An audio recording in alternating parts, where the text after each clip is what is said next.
les belles cernes qui font du bien. Bonjour à tous et à tous, bienvenue dans cette nouvelle vidéo. Alors aujourd'hui, comme vous avez pu voir dans le titre de cette vidéo, je vais vous apprendre comment j'ai réussi à avoir mon Dyson totalement gratuitement. Totalement, pas vraiment, on est plus sur du 30 €. Eh bien c'est très simple, je vous explique cette petite story time. Je me baladais tranquillement pour aller chez mon frère, boire le petit café. Je parle de ça, c'était avant Covid, bien sûr. Et là, sur quoi je tombe? Mes yeux, dans la nuit noire, ont repéré un objet qui a attiré mon attention. Un petit Dyson sans fil, je saurais plus vous dire les références, je vous le dire après parce que je l'ai dessus.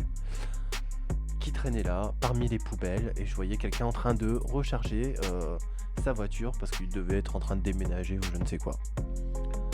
Donc là je regarde, de là je regarde, je vois, il me voit et je lui pose la question tout simplement bonjour monsieur, est-ce que vous comptez jeter cet appareil ou je peux le prendre ou dites-moi. Et là il me dit le moteur il est foutu en l'air, vous pouvez le prendre, il n'y a pas de problème, moi je m'en sers plus, il est complètement foutu, de toute façon vous en ferez rien. Qu'à cela ne tienne, j'ai décidé de le prendre parce qu'en fait ma mère qui en a un de ce modèle également, en fait a eu un souci de batterie tout simple, ça clignotait etc et ça ne fonctionnait plus. Prête à la jeter, elle me demande conseil et je lui dis on va juste changer la batterie. J'ai regardé après sur des forums et en fait il s'avérait que oui, la batterie sur les Dyson faut la changer environ tous les 2 ans. Quand tu payes un appareil qui coûte bientôt 300 ou 400 € je crois, faut que je vérifie ça. Ça fait un petit peu chier de remettre des sous dans une batterie. Les batteries officielles coûtent une blinde, mais j'ai réussi à en trouver sur Amazon pour pas trop cher. Bref, je reprends. Donc c'est pas grave, je fais non, vous inquiétez pas, au pire je jetterai de mon côté, et puis c'est tout, hein, vous allez juste débarrasser, moi je vais le prendre. Je le prends, je bois le petit café, je raconte à mon frère. Mon frère et mon oncle qui l'avaient vu également dans la rue, qui n'avaient pas osé le prendre ni demander. Moi j'ai eu le culot de demander. Donc j'ai demandé, j'ai pris. Arrivé à la maison, je l'ouvre pour déjà le nettoyer correctement parce que voilà, la crasse des autres on n'en a pas forcément envie. Je regarde ça et là une odeur de chat, je ne sais pas quoi. Pour moi il a du bout, il a dû carrément aspirer la litière entière, voire le chat avec.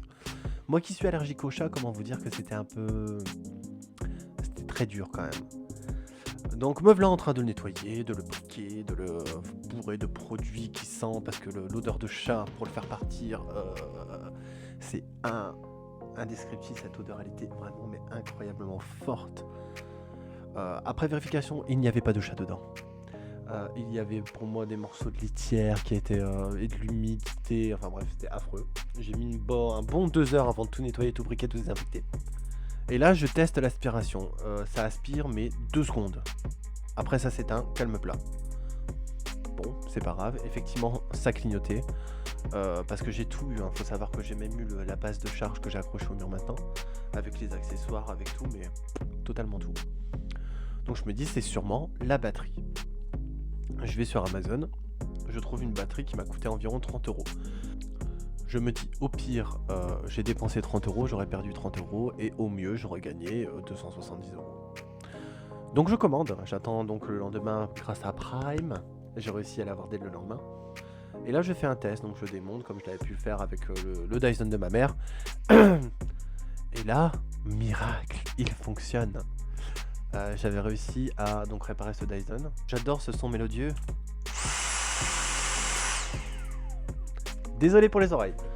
Il fonctionne très bien. Donc apparemment c'est je crois que c'est noté sur le... Ah voilà. Le DC62. DC62. Et il est nickel. Donc j'ai la base qui est derrière affichée, enfin accrochée au mur. Il est nickel. Tout de suite je me suis empressé de faire une story sur Snapchat et sur Instagram. Je vous les mets d'ailleurs en barre d'infos si jamais vous voulez me suivre. Je publie souvent des stories. Voilà comment avoir un Dyson à 30 €. Donc faire les poubelles, finalement, c'est pas plus mal. Tout comme avoir de l'occasion, des gens qui revendent sur le bon coin pour pas cher parce qu'ils disent que c'est foutu en l'air. Parfois, des choses simples, une batterie à changer, et hop, c'est reparti. Moi j'en voulais un parce que j'en avais besoin pour les tâches, pour tout ce qui est partie dressing, partie chambre. Je pensais à m'en prendre un, Mais c'est vrai que les tarifs de Dyson sont quand même assez exorbitants. Et quand j'ai vu ça, bah, je me suis dit, bah voilà, pas cher. C'était court, c'était simple, c'était une petite story time. N'hésitez pas à me rejoindre, à vous abonner, à partager la vidéo, à commenter aussi si vous aussi vous avez déjà trouvé des objets que vous avez réussi à réparer vraiment pour rien. Cette vidéo est là aussi pour montrer qu'on n'a pas forcément besoin d'acheter, acheter sans arrêt, et qu'on peut faire, on peut encore continuer avec des objets qui sont de seconde main. J'achète beaucoup de seconde main. Et c'est pour ça que j'ai autant de fringues dans le dressing, hein. Vous avez pu voir peut-être dans le vlog ou quoi, mon dressing qui paraît hyper grand. Il y a énormément de choses qui sont de seconde main.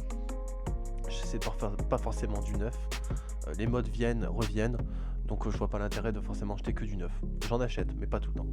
Donc voilà, cette petite vidéo est maintenant terminée. Merci beaucoup à tous de m'avoir écouté. Je vous souhaite une très bonne journée. Au revoir, salut, c'était You.